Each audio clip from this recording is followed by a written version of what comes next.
ഞാൻ class teacher ആയിരിക്കുന്ന ഈ ക്ലാസ്സിൽ എല്ലാവരും പാസ്സാവണം എന്നുള്ളത് വളരെ നിർബന്ധമുള്ള കാര്യമാണ്. പക്ഷെ എന്റെ പ്രതീക്ഷകളൊക്കെ തെറ്റിച്ചത് ഒരേ ഒരാൾ മാത്രമാണ്. സ്നേഹ, വാ, 3 സബ്ജക്റ്റിനാണ് നീ തോറ്റിരിക്കുന്നത്. എന്തിനാണ് എല്ലാ ദിവസവും ഇങ്ങനെ കെട്ടിയൊരുങ്ങി വരുന്നത്?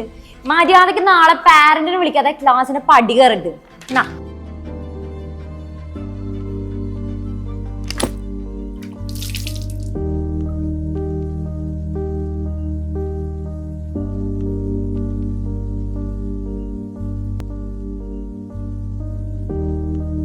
ഇതെന്താമോ ഇത്? 3 സബ്ജക്റ്റിന് ഫെയിലോ? നീ സ്കൂളിൽ പിന്നെ എന്തുണ്ടാക്കാൻ പോവാണ്? നീ പറയുന്ന സാധനങ്ങളൊക്കെ വാങ്ങിച്ചിരുന്നില്ലേ? പഠിച്ചാ മാത്രം പോരെ? നീ അമലിന്റെ അമ്മേനെ കാണാൻ ഞാൻ എന്ത് പറയും? PTA മീറ്റിംഗിന് ഞാൻ വരില്ല. എനിക്കൊന്നും പറയാലോ, നീ നിന്റെ അച്ഛനെ കൊണ്ട് കാണിക്കും.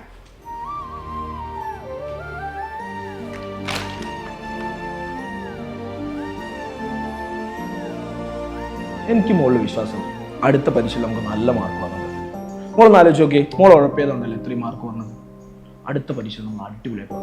ഈ പറഞ്ഞവർക്കൊക്കെ നമ്മൾ തിരിച്ചു അച്ഛനെന്തോ മോൾ അന്നേരം കഴിച്ച റെസ്റ്റ് എടുത്തോ. അച്ഛനൊക്കെ പുറത്തുണ്ട്. ആ പിന്നൊരു കാര്യം, അടുത്ത പരീക്ഷയ്ക്ക് എങ്ങാനും മാർക്കില്ലെങ്കിണ്ടല്ലോ കാലൊടിച്ച് ഞാൻ ആ മൂലക്കിരുത്തും.